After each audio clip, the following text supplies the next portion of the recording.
Hey, so welcome everybody. As I was saying last Friday during the lecture, I'm currently attending a conference, internet and power supply is actually pretty unstable, so that was easier to record a video. So I've basically hijacked the library, hence the quiet please sign to record the lectures. And actually, it's a second attempt to record that lecture.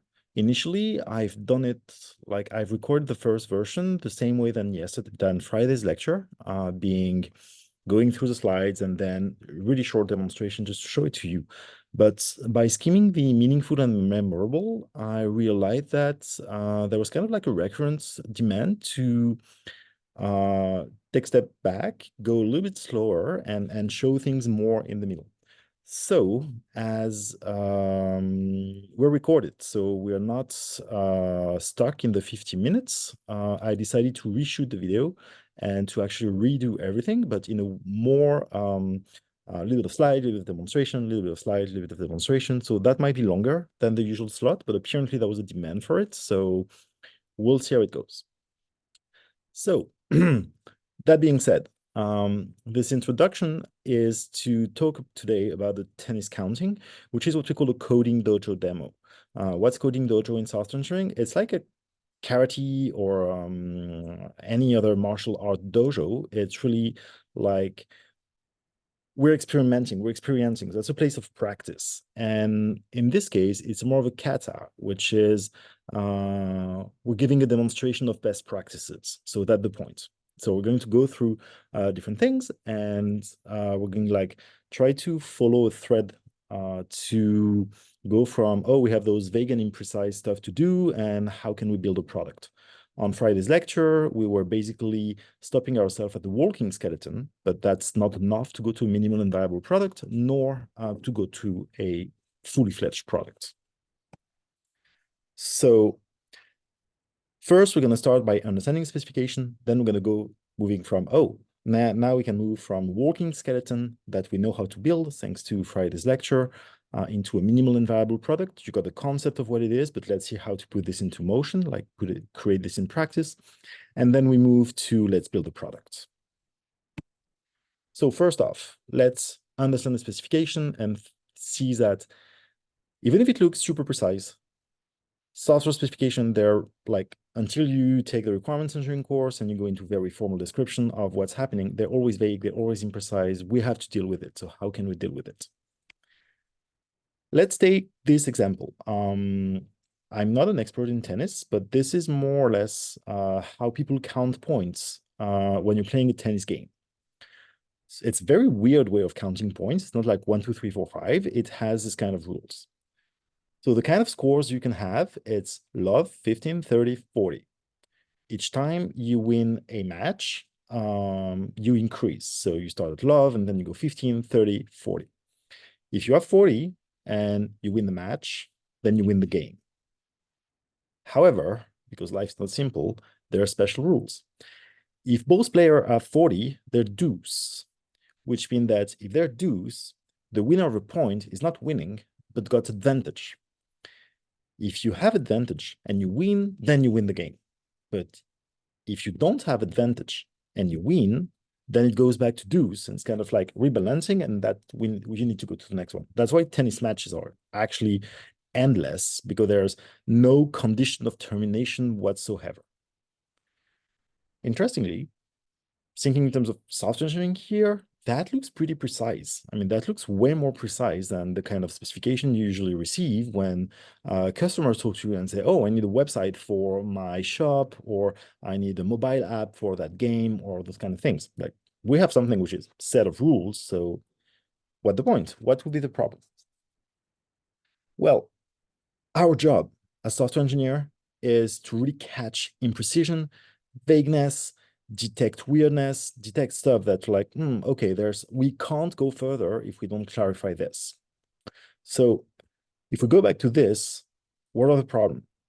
You can put the video in pause, take like 2 to 3 minutes, think about it, and then like, okay, do you think you can implement a software that does this? So basically here, the question is, yeah, we got the rules, but we have no operational description whatsoever. So is the game a simulation? Is the product a simulation? Like we're gonna simulate how the players wins and then they score? Or if they're like someone entering, oh, player one wins, player two wins. Well, it's not clear. And if this is a simulation, how do we choose that someone wins? Second point, what the outputs?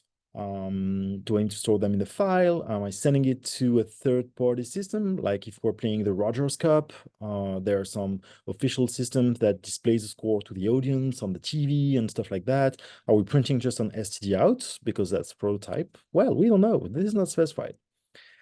So our job here is to identify those. It's normal that this is going to happen, and this is part of the job to be able to take this description and said, okay, what should we do? Do we have any problem that we can anticipate? Yeah, we have problem. We don't know what we need to do. Is it simulation? Is it not simulation? Where are we sending the output? All of those, we don't know.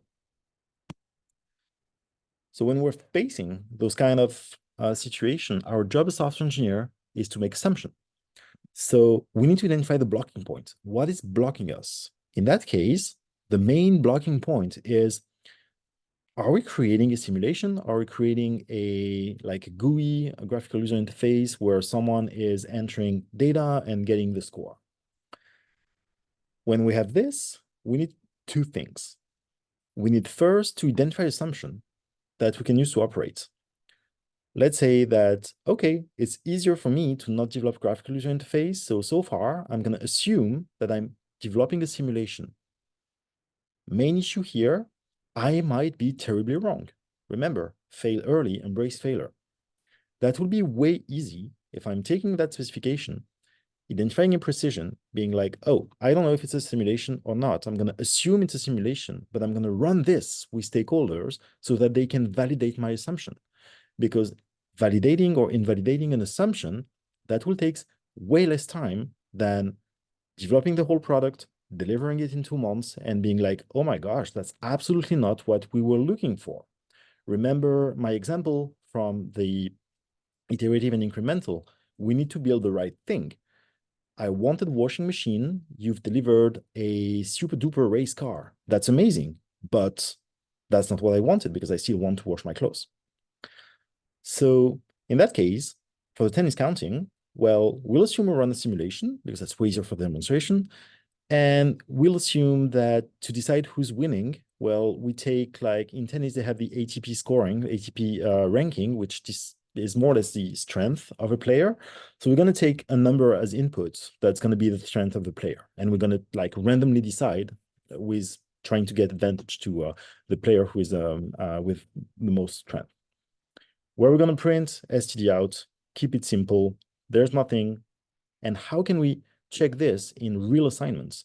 Well, talk to stakeholders. There's an assignment channel on MS Teams. Ask questions. You really need to ask questions. I've seen in the meaningful and memorable some students saying that, oh, it's the instructions are very vague. Yet they are, and they will still be, because that's, if you follow a tutorial on the web, that's how it's going to be. Or it's not working on my machine. Yeah, sure, that's always be the case. You'll always have to adapt. It's super frustrating, super annoying, but that's unfortunately part of the job. So in this case, we really need to switch our mind into identifying those problems and trying to anticipate as much as possible. That being said, we already have a repository to do work on the tennis counting. You've seen it in the first tutorial. It's available on Avenue. And what we're going to do is go through it and try to kind of like look at how it's designed. So let's look at this. What we have is basically, so this is my URL. If I want to clone, this is Git's URL that I can use to clone. And what I have here, it's basically a bunch of files. If you want to redo the demo, by the way, you have everything in the Dojo directory. You have the driver, which is precisely what I will be doing during the demo, and you have the different models and stuff. So this repository is containing different things. First off, the README file. README file contains information, which is like who's writing, is it compiling, what the problem description, how to use the software. This is the thing that you want to read when you start working on a project. Okay, so that's basically what you'll find here. What you'll also find is this license.txt, which is basically, in this case, Creative Commons that say how people using the project are allowed to operate. And that describe like how you can reuse, how you can clone, and those kind of things. What we also have is what's called a git ignore. A version control system like Git should only record things that are meaningful. So for example, we want to store the Java file, but not the class file, because I can produce the class file out of the Java file. So usually I never store in my version control system stuff that I can produce. So the git ignore is basically saying that any file which ends by class, any file that ends by log, any file that ends by jar, everything stored in the target directory, everything stored in the .id or .vs code, which are IDE specific directory, they should not be versioned. So by default, Git will not add them, which help us maintain it clean just by itself. And if you're using a Mac, there's those annoying .gsstore files that pops up from time to time, and that's very same. It's going to be like kicked out. What we also have is this file, build.yaml in github.workflow, which is basically something which is triggered. In that case, each time I'm pushing my code to main, it's going to trigger this. It's going to say, oh, we're going to build. And to build, we're going to get the code and we're going to set up Java. So we're going to use Java version 21, and we're basically going to run that command, meaning that each time I'm sending my code to other people, I'm sharing my contribution, I'm basically executing this. And I can actually see this here, where I have each time I'm pushing, it's actually telling me all the things that happened. And I can go here and they tell me, yeah, we check out that works. We set up Java, that works, and blah, blah, blah. And if something doesn't work for any reason, I think I do have example. No, I didn't. Oh, okay. Well, if someone doesn't goes well, it's going to be with a big red cross in that code doesn't compile or tests are not okay. And that's something that gives you information about the status of your project. So the first thing we need to do is actually fixing the starter code. When we're here in the code, we get this main file, and that main file is actually a big ball of crap. It's really terrible. Everything's static, just one file, contain all system out print line, pretty terrible, really not good, mixes everything. So we need to make it better. Boy Scout rule. The camp is not clean, I'm going to clean it. So leave it cleaner than when it was before. So what are the problems here? Well, that's my code.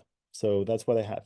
First, okay, that's pretty crappy and bad indented, whatever. But also, there's also one static method. This is not a walking skeleton. This is not a skeleton. This is just a bunch of instruction in the mail structure. A skeleton gives me a structure. There's no structure at all here. What I have is basically one class. Each box in a class diagram is represented by represents a class. I have one static method. Methods that are static are underlined, which says this is a main, taking some arguments, and my behavior, the only thing that I know, this is a diagram, a sequence diagram. So this is my main object, and I'm calling main with some command line arguments, and I'm getting an answer. This is a black box. I have no idea whatsoever about what's happening inside. So the first thing we need to do is we need to create abstraction. What do we need to count points at tennis? We can't stay with that big ball of instruction that will be unmaintainable as soon as possible. And actually, the abstraction we do need to count point at tennis. Again, if you want to put the video on pause, take a couple of minutes, write some stuff, draft some stuff on, sketch some stuff on draft paper, sorry, and then think of what it is, that makes sense, but please feel free to do it. Because actually, it's a pretty tough question. And you might have answers if you've done the previous exercise, being, okay, putting the video in pause and looking which abstraction do we need, but they might be different than mine, and maybe both of us are correct. That's pretty fine. So in this case, there's one thing which is really important is not falling into confirmation bias. I know you're good. I'm also good, but it's not because my solution is my solution that this is the solution. That they can be, it's always cool to hear from others, especially when you're working in a team. And being like, okay, I thought about it and we can flip it a different way, or oh, that's actually a good idea that can be integrated. So maybe the real good design is a merge of your idea and the idea of the others. So it's essential to kind of like keep an open mind, which is also why we're using a lot models, because it's way easier to discuss on top of just drawing on paper or just images rather than code, because it's easier to get a shared understanding. And what's also great is that if we tackle the big question, we're never gonna agree on anything. We creating software, it's a creative process, the very same soft process, and actually writing a book, it's protected by the same laws, which are copyright laws. So really, we're creating stuff. You're not writing the same way than your neighbor, but we're doing engineering, so we need to align at some point. A good way to align is to reduce the problem. We don't agree on the big solution. Fine. Let's find the smallest question. Let's find the smallest stuff, look at it, and try to agree on this. Because the smaller the problem, the easier the answer and the easier the agreement can be. So let's flip my question, which is not which abstraction do we need to count pointed tennis, but which abstraction do we need to start a simulation, start this kind of tennis counting simulation. The whole point here is twofold. I have my main target. I know where I'm going. I'm going to count pointed tennis, but I'm taking small, tiny steps. So this is my first step towards counting pointed tennis. But before counting pointed tennis, I need to know how to start simulation, which will be my walking skeleton. So just the abstraction I need, and then I will add the flesh. So we're going to go into a demo, and actually this demo is a refactoring. What we have here already takes information from the inputs and start a simulation, and that's it. But it's not the right structure. So we're not adding any feature, but we're changing the structure so it's better from an engineering point of view, more maintainable, more evolvable, more understandable. And this is typically what's called a refactoring. So I'm not adding any feature, I'm just going to change that code. So I have cloned that repository. And something which is interesting is that using Git, you can go back in time and you can kind of like select some version. So what I'm going to do is to go and Git checkout demo step 0. And you will see here that my code might change. And it says that, oh, we moved, blah, blah, blah. And now this is the code that I have. So I'm back to a situation where I have this, and that's pretty okay. So we need to deal with this. We need to do something like better job. So the first point is that my configuration, like the strengths of the player, this is like instance variable that are stored static, pretty crappy code. We should not do that. So I'm going to store this as a configuration. So I'm going to create a configuration, but that configuration is actually something that I don't want to expose. We'll see in next lecture tomorrow that the more we hide, the better it is. So far, just assume that we don't want to expose that configuration to anywhere. So I'm going to consider that I'm creating a private element, and my element is actually something which is just a data class. It's just a record of elements. So we have that notion in Java, which is a record. So I'm creating a private record named configuration that contains as integer, which is player 1 strengths, and that contains another integer, which is player 2 strength. And this will basically contain verification. What I want, if you look at my specification, we're saying that the strengths, I'm sorry, it's not here. If we look at my specification that is here, the strength of a player is an integer that goes from 0 to 100. So what we're going to do is basically add something here, which is we need to check that P1 strength and P2 strength are actually in the right range. So I'm not going to type everything because I'm kind of lazy and I've prepared this, but we're going to go through the code. So what we're doing this strength.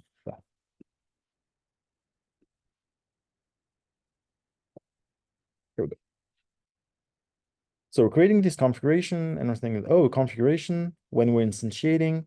Java syntax pretty crappy on this, but just like you can take this as a dark magic spell. If my strength is less than 0 or more than 100, I'm throwing an illegal argument exception. There's a problem here. I can't do that. And I don't accept this. Same for P2 strength. Okay? So that's the first point. Now what I need to do is actually to create something out of this that would configure my system. How do I configure my system? Well, basically, this is all those options. And I'm trying to extract the strengths and extract the other strengths. So basically, this is my configuration code. So I can take this out and I can create a private method. It's a main, so that will be static. That will create a configuration and we'll tool this configure. And that will take as inputs, well, my arguments from the outside. So that takes a array of strings. And basically,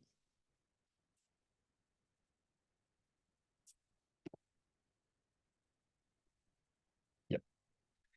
So we're creating configuration, this name configure, creating the options, configuring Apache CLI, that's fine. If you haven't went through the first tutorial, that might look weird, but if you went through the first tutorial, that should be okay. And what we're doing here is basically we've just refactored. We moved the code from one place to the other. We actually forgot this part, and which goes here. So fine. I'm going to remove those static stuff because what I want to do is create a configuration. So I basically I'm basically here creating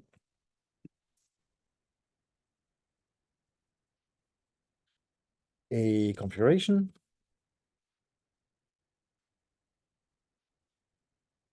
So what I need to do is to store, so integer P1s, and this goes to integer P2s. And what I'm going here is return a new configuration. Nah, it's import the wrong one, obviously.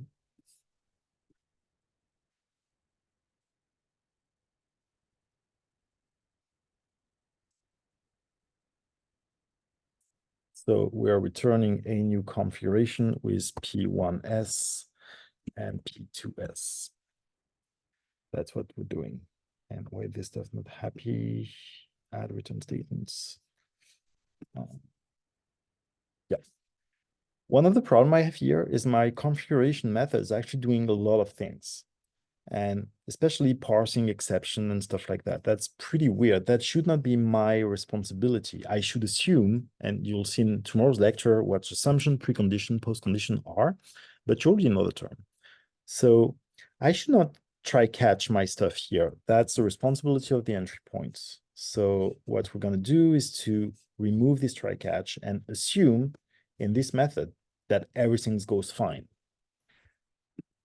Main issue here, well, that is actually not true. We can't assume this because when we call Apache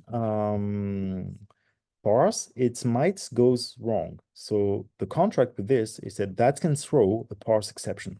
Fine, I'm just going to propagate it. This is not my responsibility. My contract is that you're giving me right arguments. So parse exception. So now I'm fine. I'm assuming this is okay, And we should remove the system out print line. We should use logger, blah, blah, blah, but you got the idea. And here, what I'm going to do is actually try to do my job. And in that case, I will get, if I again use the wrong one. No, that's fine. I will use a configuration named config, which is basically a call to my configure method using the arguments. So that's fine. But it says, hey, you need to check parse exception. Fine, I can do this right now. Let's say that I'm catching a parse exception. What should I do? Well, I should print out the message.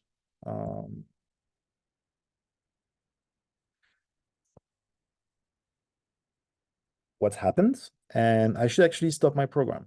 So system.exits of one, saying that, okay, there's a problem, stop here, we can't do anything, error code back to the terminal, and not my problem anymore.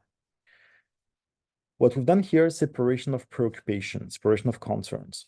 Configure method is just like, I'm assuming I'm in an ideal world, I'm getting everything, doing my job.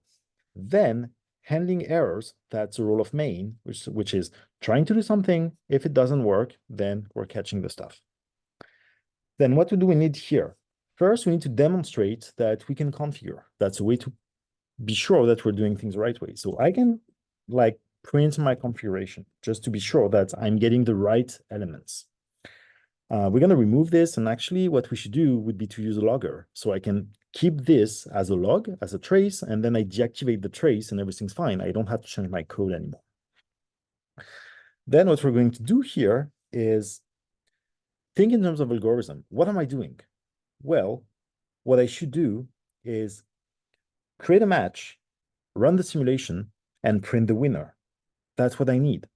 So exactly like we did for the maze runner, the maze generator, let's do this. So let's create a match. So the match, which is a new match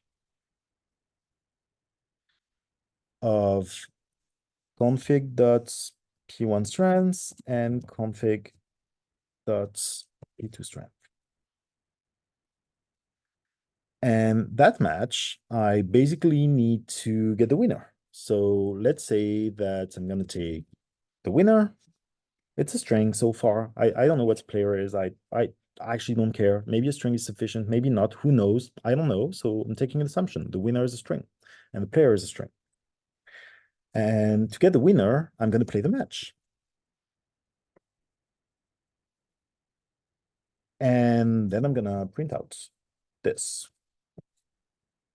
Winner is plus winner. And that's it.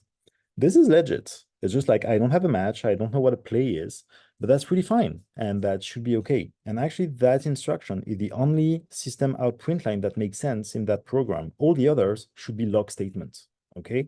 And this one is really what's expected, printing the outcome on the command line, on the standard outputs. So what do we need now? Well, creating those, that's what's essential. So I'm gonna actually create the notion of match. Let's create the class.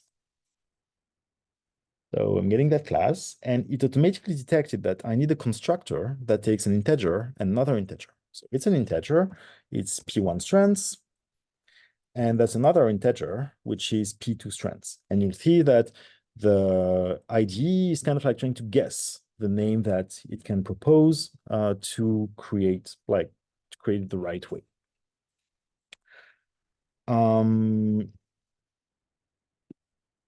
We also need, so we can get rid of this, that is not useful anymore. We need to create play. Fine, let's create it. Sorry. So create method. And yeah, that's method play. Need to return something. Fine, let's return. Oh, there's no winner. I have no idea how to do that. So get. Just getting my skeleton, not getting any feature over there. And that should do the trick. So I do have something actually. let's see what's happening. I can Maven clean package. There we go.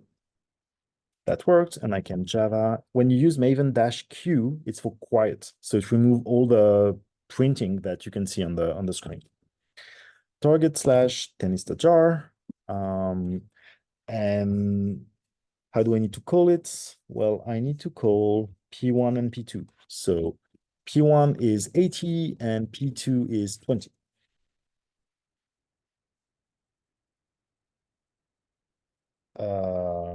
That is interesting. Oh yeah, because it's java-char. Here we go. So what the outputs, P1 strength is, P2 strength is, oh, my configuration is working. So that's fine. It's got the object, P1 strength 80, P2 strength 20. That's what I entered. Fine. Winner is no winner yet. That's pretty cool. So I have it. What I should do now is git add, git commit, git push. I have something that I can use and I can share. I'm not going to do it because I've already done it for you. And actually, if you go to the repository here, you will say as tags all the different steps of the demo. So if you want to see the state of the demo at the end of step 1, which is this one, just click here and you will find that exact code that is available with the notion of main that does configuration and everything. So that helps you. It's really a save point in the video games. You can go back and forth and you can go back in time, or you can save something, try something. It went crazy. Actually, it went south, so it's not working. Well, go back to your save point and redo. That's fine. So that's not what I want to do. So what we have now, we have that main class. Remember, each box, it's a class that contains this weird plus, mean that it's internal. That's no one except main know the configuration. It don't have a score system, that's just a bug, but it has P1 strengths, P2 strengths. And then we have the notion of match that's, oh, needs the name of the player. I forgot to do that. So we can do that. We need the name of the player in the match. So we need the name of the players. So this is a public. This is static because it's a constant. It's final because it's a constant. String P1 name. And this is P1. And we have the second one, which is P2, and that's P2. Sorry, good. So we have the match that have the constructor and have the play, which are on the string. And what we start to have here, this is a sequence diagram. This is a lifeline of main. So main receive arguments from the outside becomes busy here. And then the main creates configuration, get the result, create a match with configure.strengths1, configure.strengths2, get that match, send to that match the message play, the match do some stuff, return the winner, and we get the result. So basically, with this model, we get the description of behavior, and we separated the entry point, which is the method main in main, from loading the configuration and playing the match. So we're basically separating, we're decomposing the problems into problems that are smaller, and so I can kind of like do better. This is a design decision. I took a design decision, executive decision, to be like configuration one thing, match one thing. So two separate entities, they're just communicating through main, but they have their own responsibility. That's the idea. That being said, we're still not in good shape because my job is to count pointed tennis. And I'm not counting pointed tennis. If you remember the iterative and incremental, we're like, oh, we need to start with the hard thing, which is true. But to start with the hard thing, we need to get a sufficiently big skeleton so that we can do that. So what we're doing right now, it's an investment. I use the term debt, but in that case, we're investing our time and our brain processing to identify the abstraction that we need. We need a match. A player, I still don't know. Strings are okay, but a match, I'm quite sure we need a match. Why? Because when I'm playing about tennis, when I'm talking about tennis, I'm using the term match, I'm using the term game. So I do need it. And I don't do any complex algorithm here. That's not the point. I'm just doing not boilerplate, but doing like classical decomposition, structural, creating the class, getting the stuff, running Maven. That's a way to easily, smoothly goes into developing my project. So we keep in mind the objective. We're counting point at tennis. We just need small, tiny steps. That was our first small steps. Get a working skeleton that would be better. In that case, give me the match. Got it? So now my next point is to move from the working skeleton to the minimal and viable product. So let's dig a little bit more than what we've done in the previous lecture, where we stopped at the working skeleton. How can we go further? What should we do? Well, my working skeleton is technical. It's purely technical. Okay, it starts to be way better than my big ball of sequence of instruction that was totally unmaintainable that I received as starter code.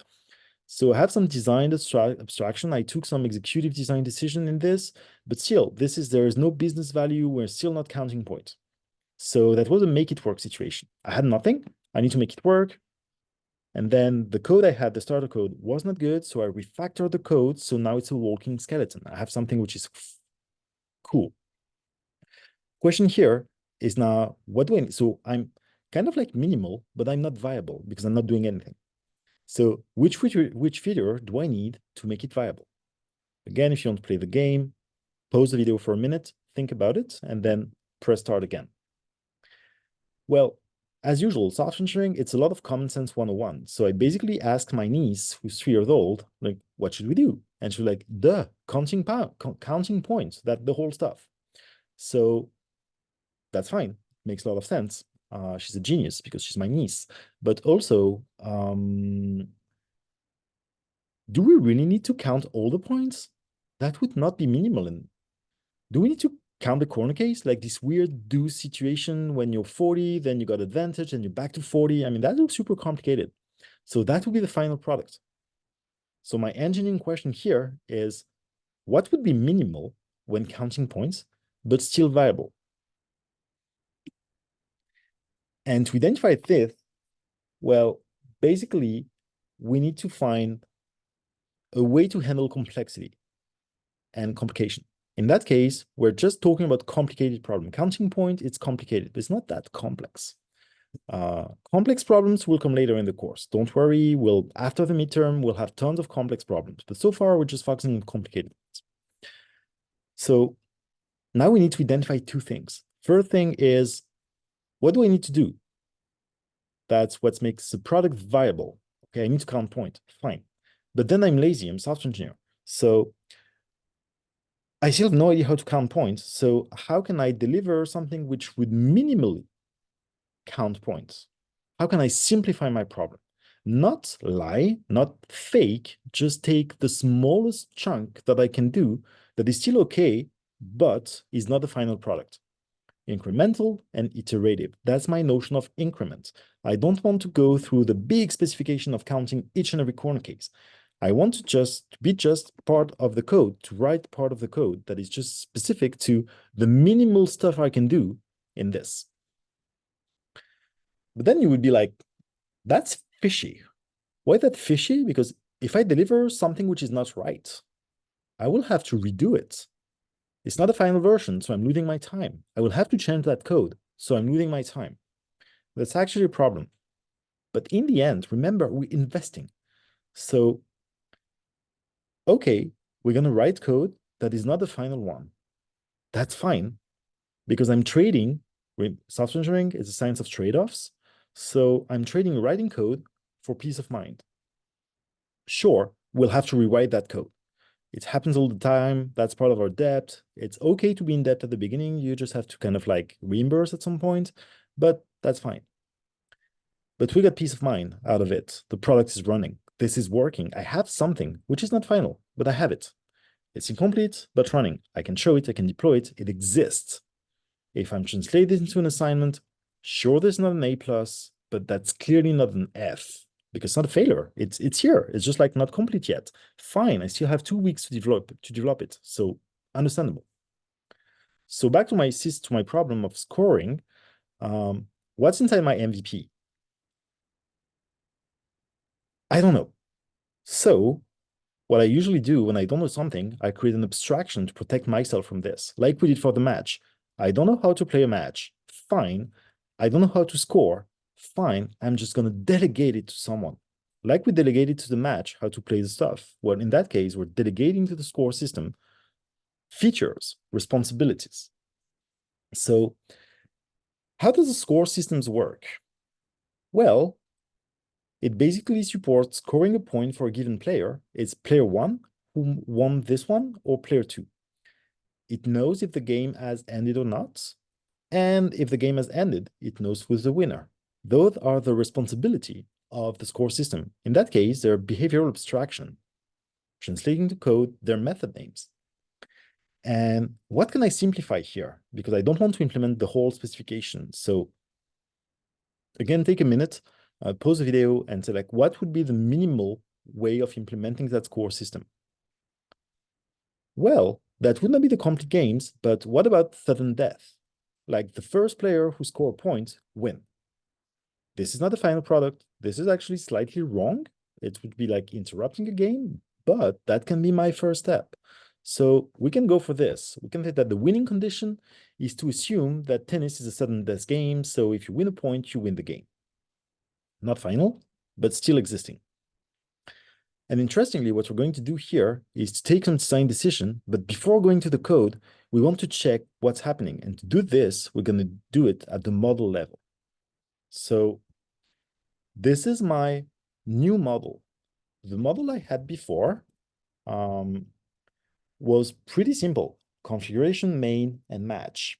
So what we're going to do is basically to work on this notion of the match is related to a scorer, and it has score system.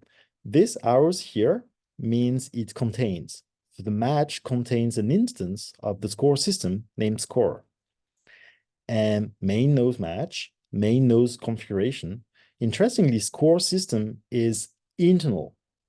Main doesn't know that there's a score system, and we don't want it to know. Next lecture about MIS, and we'll have also other lectures on information hiding and encapsulation that explain why this is good practice. For now, I just ask you to trust me and to really get it in the fact that the less we expose, the more flexibility will win at the end. And my score system is basically exposing a couple of methods. Each line here, it's an instance method. Is the game ended? Returns Boolean, true or false. Do we have a winner? And the winner is an option. So I have a winner, and this is this one, or I don't have it. In Java, it's optional. One player scored, so taking the player who scored. And this is my status. So this is kind of like, how am I? That looks okay. From a structural point of view, it's like, okay, the match can operate with this. I can create a match. How can I create a match? Well, I need to move into behavior. So my main, remember, this is a lifeline of the main method.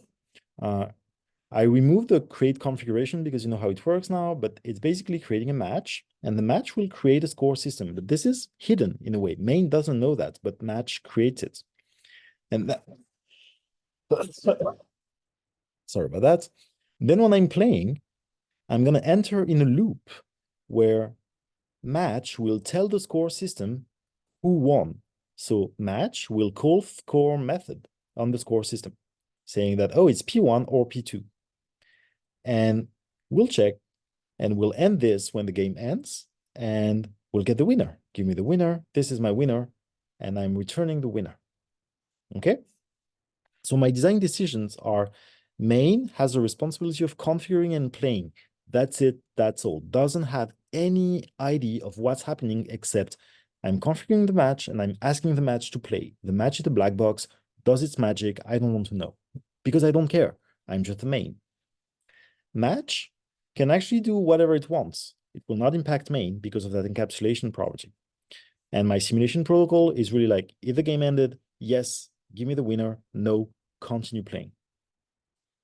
So how to do that? Well, now we need to add features. So we're going to go through this new stuff by basically creating that score system. So I will create a new class, which is score system.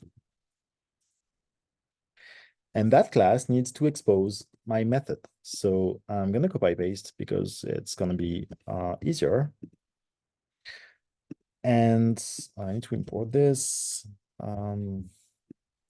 So what I'm saying that I have a score system, scoring does nothing. Working skeleton so far, I don't know how it works. I'm just like, I need that. Is the game ended? Well, so far, no, because I haven't even started actually. And the winner, well, this is a syntax in Java to say that it's an optional and it's empty. So there's nothing. There's being an optional mean that there's a value or there's nothing. And this is how you said that there's nothing. What I need, if you look back at the UML model, which is here, is that I need this score method that will tell me what's happening. So, sorry, I need to express now my play method because now I have enough information to create play, even if I don't know how the match works.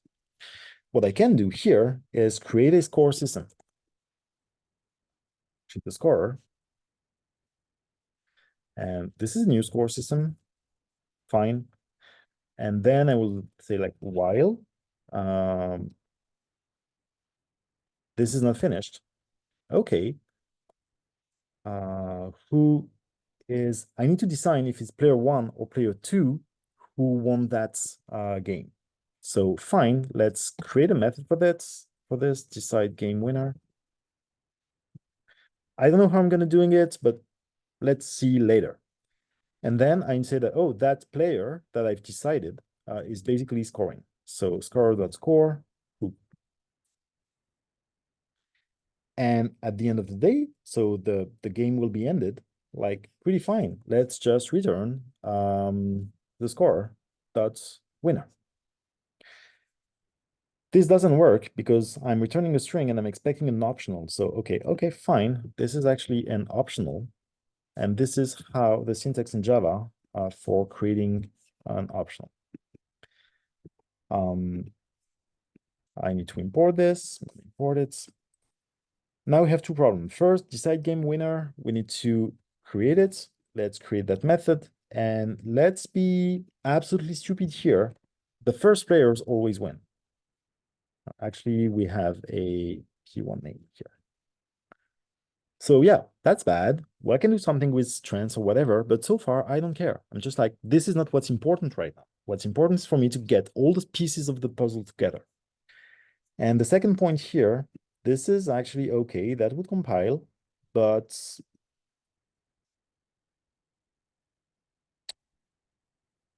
oh, sorry, that's the other way around.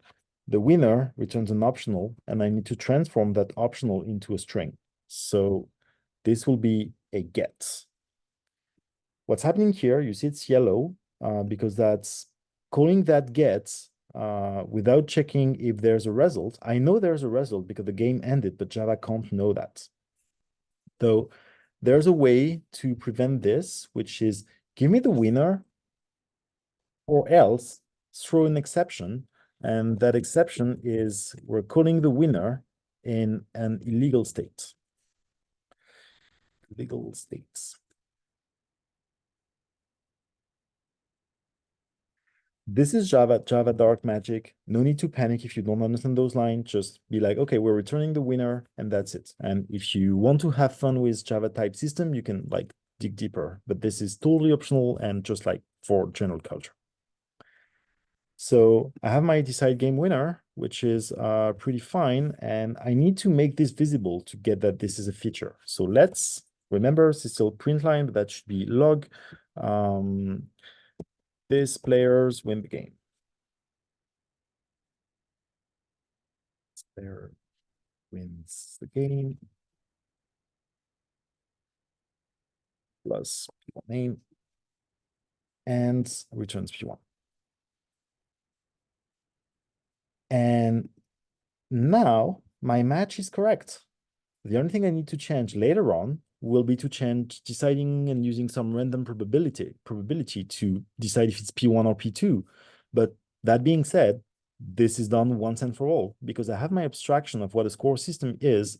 I can create that algorithm and never change it. And now I can do whatever the hell I want in my score system. That's fine. I'm protected by the fact that I described the class score system. So what's my score system doing? Well, basically, I might need a winner. So let's say that I have a private attribute, which is the winner. And I don't know who's the winner at the beginning. If you score, well, you will be the winner because my approximation is to say that it's a sudden death. So then you score, you become the winner. No other question. As the game ended, well, do we have a winner? So is winner not null? And to return the winner, well, we're basically saying that if we have a winner, let's return it. So if, well, we can do it differently. We can return. If the game ended, then we return an optional of the winner. And if not, we're returning optional dot empty. This is just ternary form. It's basically said like if is ended, then return this, else return that. It's totally equivalent to a if then else. It's just like a way to write something at the one-liner. Against Java Dark Magic, if you're not comfortable with this and want to use a good old if then else, that's perfectly fine. Now that I have this, let's do it again. So let's Maven clean package. And let's run it. Nope, I'm pretty wrong. So that is not working, which is annoying.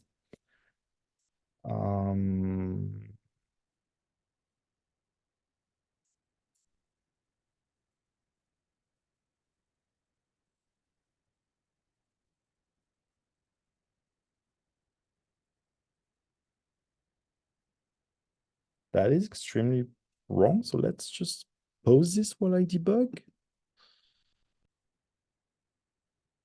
So that was pretty stupid. Actually, my score method is the winner. This is an infinite loop, so that is stupid. So this is player name. And that will be better. Yep. So this players wins game P1, winner is P1, and we're good. So that is pretty fine. Again, now I should git add, git commit, git push, because I have this new feature that is available, and that is pretty cool. So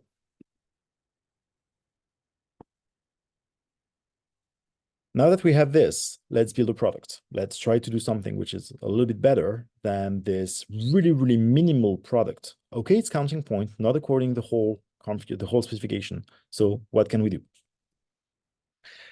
Actually, there's different approaches. We can find a super clever algorithm that would do it. It's not that complicated, actually. It's a little bit complicated. It's not that complicated. But then which level of confidence on its correctness do we have? Well, maybe we need some testing or some stuff to check this, which is going to come in other lectures in like a couple of weeks. What I can also do, if I have no idea how to do it, would be to actually consider each and every possible situation and build the whole finite state machine that contain this. There's just like a couple of situations, so I could do it. It's going to be hard, painful to maintain, but if I'm stuck, that's still something that I can deliver. Or I can do both. I can get a specific set of situations, use those tests, and use those tests to check my clever and super smart algorithm. Source engineering is a science of trade-offs. You're going to hear me say that a lot of time. We're taking trade-off decision. We're trying to compare two approaches and take the least worst or the less stupid at some point. And to make it work, find the flows, fix them, rinse and repeat, converge into something which is better than what we had. Improvement, continuous improvement. So we haven't failed yet here, but we're not in like super strong shape. But we've learned something. What we've learned is that implementing that score system will be a problem. And there will be different ways to do it. Maybe we want to experiment with different ways, actually.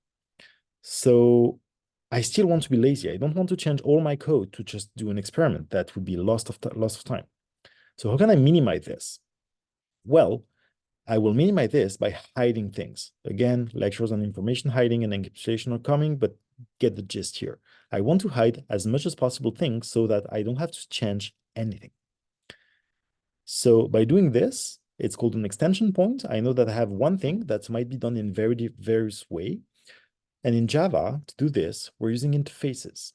And you will see a little bit more on the MIS tutorial next week about how to use interfaces efficiently. So what I want to do here is actually fix two things. So we're going to do two refactoring. First refactoring will be to, maybe we need a player, because this kind of like idea of working with just a match in strings, it might not be sustainable in the long term. So, I mean, Boy Scout rule, cleaning for cleaning, let's get rid of those strings, put a player, that costs almost nothing. So that's pretty cool. And now what means that I need to abstract my score system, and that score system, I will implement it as my stupid MVP.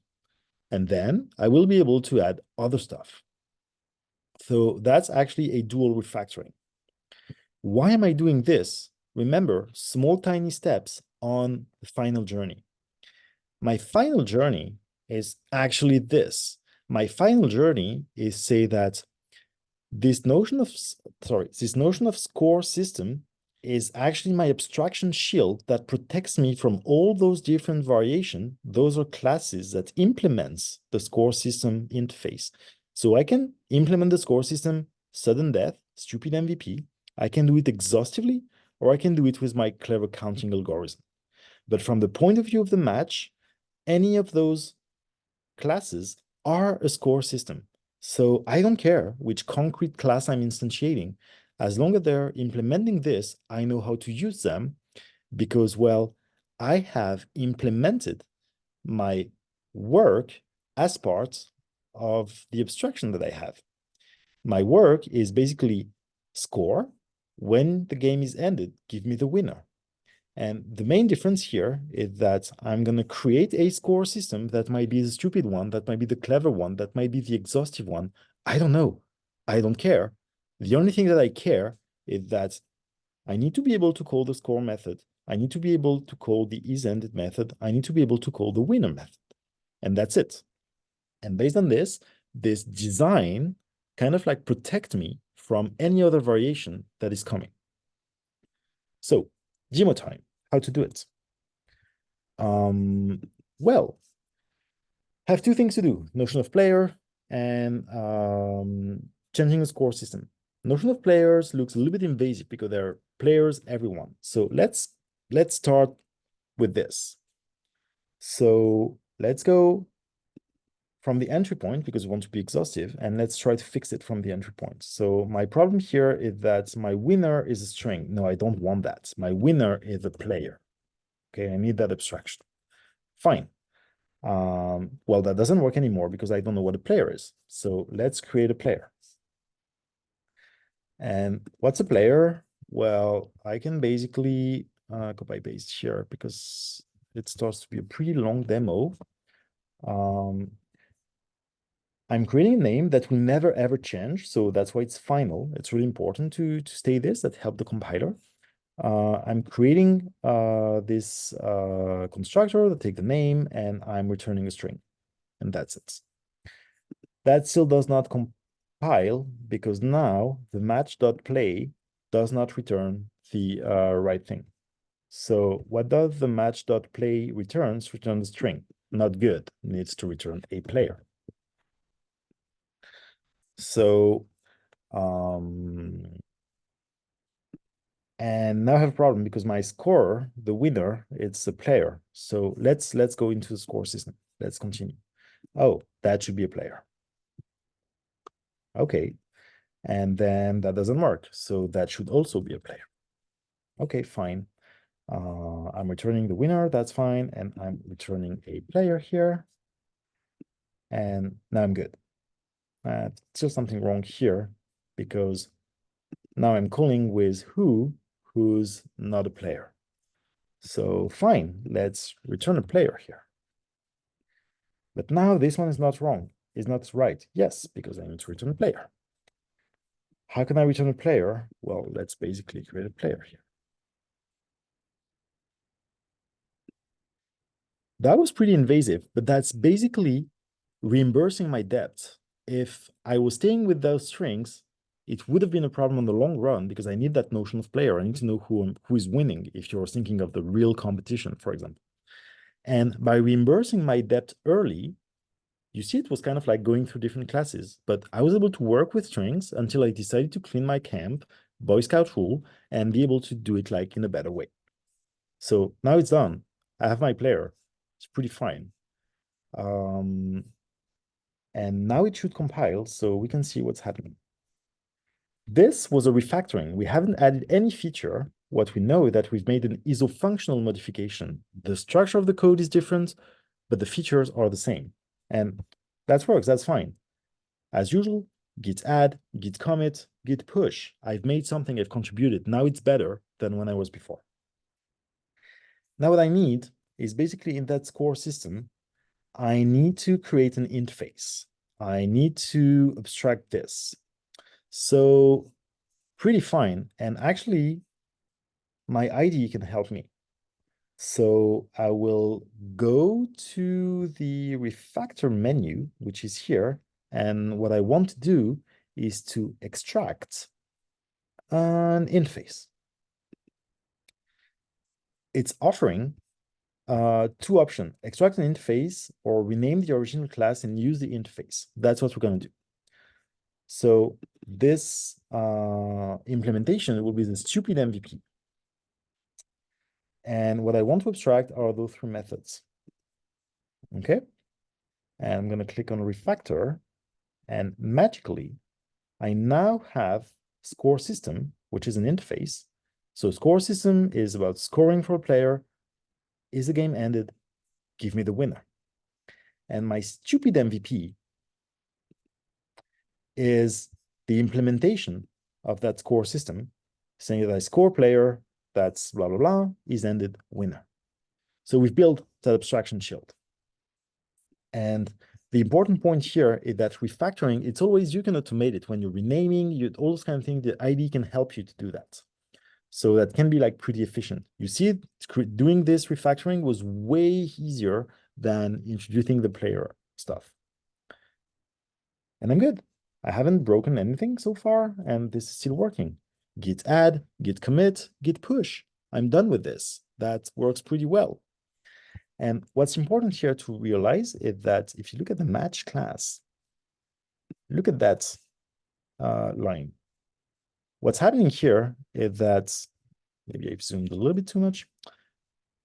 I've created a new stupid MVP, but I'm actually forcing here that this is a score system. So I'm typing by the interface, not by the concrete type. And that's really important because now if I have a new implementation, I just have to change this. I'm going to instantiate something different, but all the rest of my code is fine because this is still compliant with the score interface. That's what I call the abstraction shield. Now my code is shielded from any variation.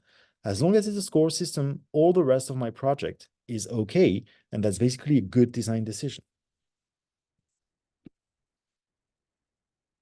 So what we've done is basically starting from that starter, which was crap. We went to a walking skeleton with internal configuration, getting the match. That was not really okay because we need to count points. So we went into this system with a score system that was our minimal and viable product. And then we end up with this system, which so far, this is our big vision where we have the match, score system, and the stupid MVP. We still don't have the exhaustive, we still don't have the clever computing. But still, we have that structure and now we can work. And now we can do the hard stuff. Important here, getting that MVP, like just coding this like 25 minutes-ish stuff. So that's pretty easy to get there. Maybe require more if it's your first time, but that's going to get better. But what I want to go with you here is really like getting those methodology, like How do you approach a problem? Make it simple, make it work. Get the features, then refactor to reimburse your debt. Rinse and repeat, add a feature, refactor, add a feature, refactor, and we're converging. We started from this, then this, then this, then this. And if you look at the next step, at the end of the day, what you obtain, so you can go there, and if you go, so as I was saying, you can go to a different demo, but you also have that branch which contains solution. And in the solution, you have the very different way of computing. So you can go there in the score package, you can get the score system interface, but also the finite state machine, which is the exhaustive implementation. It's inspired from that blog. And it contains actually a state machine saying when you're in that state, if player wants work, then score, sorry, then you're in that state. Pretty unmaintainable, hard to test, but that's a way to do it. And you have another implementation which use rules, which is basically stating things like, okay, this is a main algorithm. If you love 1530, then you go to the next status. If you're 40, it depends of your opponent. If your opponent have advantage, if it's also 40, or if it's blah, blah, blah. And again, it's not that complex, but still what we have with this shield is that we can experiment whatever we want. That's pretty okay. So you can play with this, you can look at the different things, you can actually look at the code, everything's on Git, really look at those, check the different things from the tutorial, from the main, from the demo, you can play with the things. And as I was saying, if you go to the main branch, which is the default one, you have the dojo, and on dojo you have the driver documents, which is basically the document I was using that tells you how to start. All the things that I've done during the demo, it's available here in textual format, so you can basically reach the point where here, which is out of scope, implementing the counting algorithm. To conclude, that way longer demo than expected, but well, you asked for it anyway. Let's look at this. What we've done is actually realize that software engineering is way more than coding. We need to chop down specification to actionable artifacts. We need to make assumption. We need to take decision. And to do this, first, we need not to wing it, not to wait until the last minute, because making the assumption, taking this decision, being sure that those are the right ones takes time and needs to be validated. Second point, developing software is terrifying because it's soft, and even something that looks very defined, like counting pointed tennis, was actually absolutely not defined. And this is the way it is. So how do we address it? We know where we're going. Picture the final objective, then small, tiny step. The smaller the step, the easier it is, and then the less comfortable you will be with it. The induction rule here is that each step needs to bring you to the final product, like a little bit further, or a little bit like going to the right direction. Because if you take a step that that kind of like go out of the path, then you're going to lose time. Second point and last point, sorry, walking skeleton is not a minimal and viable product. Viability is the key for staying efficient. If your stuff is not viable, it's not going to the right direction, we are losing time. If our stuff is going into the right direction, yes, this is not the final version of the code, but that is correct. That is fine, because it's going to be, the next version will be a little bit better, and then we'll find the right, correct thing that we can deliver. Last point, decomposing software is super hard. That's one of the most complex things that software engineer can do. It's absolutely normal that you're struggling right now. That's perfectly fine. Main point here, you have to try it. Because if you're not trying it, stay at the analysis paralysis state, it's going to be a nightmare, because you'll be like, oh my God, I have no idea how to do. And look at what we've done together. We started from this very crappy stuff, small, tiny steps, and we converge into something. And that's the whole point. Start small. Start with something that you can do. Do it. Check that that's okay. Look at it. Oh, can I do better? Yes, you can. And then rinse and repeat. Okay? Thank you very much for your attention. As I was saying, this was way longer than expected, but well, I had that feedback to be able to take more time to go into the code. So we had this opportunity. This lecture is a video. So when life gives you lemons, man makes lemonade. And that's precisely what we've done. This week, tutorial is all about planning. So not immediately related to this, even if we're going to talk about tasks, we're going to talk about features. Next week, we'll start to talk about interfaces, module interface specification, all those kind of things, which are really related to code and the abstraction. And a lot of the things that are in that course are kind of like dedicated to abstraction. We're looking for abstraction. That's our quest, software engineer. That being said, thank you very much for those of you who survived until the end of that demo. Tomorrow's lecture, also video, sorry about that, but it's a shorter one, it's a more regular one, let's say. And Friday, back to in-person, classical, plain lecturing in MDCL. Thank you very much. Enjoy your day, and looking forward to see you on Friday. And before I forgot, if you have any question, anything, shoot your question of Teams. It's not because it's a video that there's no Q&A or stuff like that. Bye.